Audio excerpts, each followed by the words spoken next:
welcome back to my channel. It's your girl, Gaby here. And today, I'm very excited because I'm gonna bring with something very important and also very useful in your fitness journey. But before I break down everything about it, I need you to subscribe to my channel, Gaby Get Fit, and also follow me on my Instagram at Gaby_Yuona because I post every single day about workout videos and also fitness tips that I'm sure you don't want to miss out. Now, let's get into our topic. The 4 guides on how to lose weight easily. First, you need to know your maintenance calorie, or you need to know how many calories that your body burns in a day. I'm pretty sure if you follow me on my Instagram and also watched my previous video, you'd have already known that the basic of all fat loss and all weight loss is just calorie deficit. But do you already know how many calories you need in a day? Or do you already know how many calories you need to cut in order for you to be in a healthy calorie deficit? Most of you probably don't. So here I am, gonna be explaining about BMR and TDEE. BMR, or basal metabolic rate, is the amount of energy required for a human to keep their body functioning at rest. To simplify, it means even when you're just sleeping all day or just sitting on couch all day long, your body still burns a certain amount of calorie.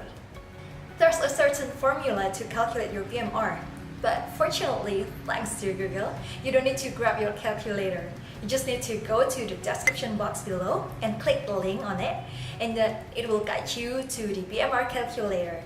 And then you need to type in your gender, your age, your height, and also your weight in order for you to calculate your BMR. Now, TDEE. TDEE stands for Total Daily Energy Expenditure, which means the estimation amount of calorie a human burns when exercise is taken into account. Of course, it differs from people who just exercise very lightly 30 to 60 minutes a week from people who exercise very intensely, like probably 5 times a week or 6 times a week. To calculate your TDEE, you can simply just go to the description box below and click the link on it. Though there are many weighing scales out there that can calculate your BMR and also your TDEE more accurately by taking into account more information such as body fat percentage and also your muscle mass. But if you just simply go to the link that I provide you, it will just calculate it very simply. Now, I have myself as an example. I'm weighing 54 kilograms and I'm 150 centimeters in height.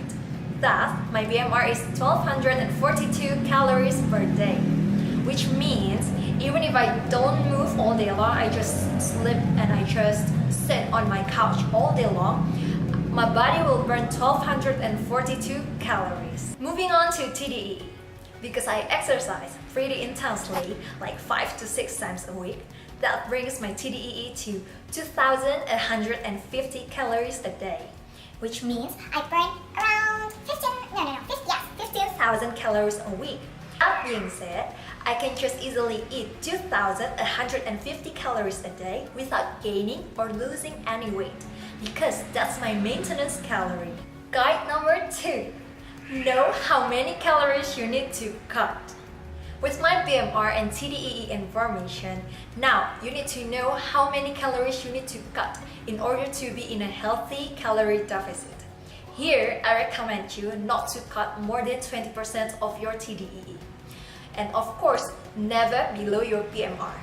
Because BMR is the amount of calorie that your body needs to function at rest. Just for your organs to function, to breathe, for you to live. Imagine, if you eat below your BMR, your organs will not function well. And of course, it can lead to many health issues in the future. As I said, my maintenance calorie is 2100 calories a day. And if I cut 20% of it, I'll be standing at 1700 calories a day. That being said, I cut 1400 calories every single day. And remember, never to cut more than 20% of your maintenance calorie or more than 20% of your TDEE. You don't want to slow down your metabolism and decreasing your BMR and your TDEE by cutting too much because that will lead you to having trouble to lose weight in the future. Guide number 3. Feed yourself with enough macro and micronutrients. I know that in this fitness industry, we always worship protein. And sometimes we forget that our body also needs carbs and fat.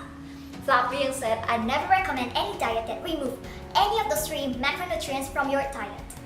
also never forget that your body also needs micronutrients. So always reach for whole foods in order for you to feed yourself with enough vitamins and minerals. Guide number 4. Don't be too restrictive. Don't put too much pressure on yourself, on your mental health. Not to eat this, not to eat that, just because you're afraid that will affect your progress. Remember that restricting too much can lead you to binge eating in the future that can ruin every progress that you've made so far. An example of binging is when you're planning on having a cheat meal. Then you crave for more food and then your cheat meal turns into cheat days. And then you keep on binging on those foods that you think you won't be able to eat the next day because you're back on your diet. And unconsciously, you eat all the calories you cut for a whole week in just one sitting or in just one day. And that never leads you to anywhere near your progress. Instead, have some treats with portion control throughout the week. For example, a small block of dark chocolate as a dessert, or a scoop of your favorite ice cream as Saturday treat. Then probably you won't need a cheat day or even a cheat meal because you're satisfied mentally. There you have it, guys. What do you think? It is actually pretty easy, isn't it? And I guarantee you, if you follow this guide, you will never fail. All you need is just patience and consistency. Guys, if you think this video is very helpful, please give us... No, not yet. Please give us a thumbs up and also don't forget subscribe. Coba bilang subscribe. And let me know what you think about it in the comment section below, and also what topic you want me to talk about next. See you real soon. Bye bye.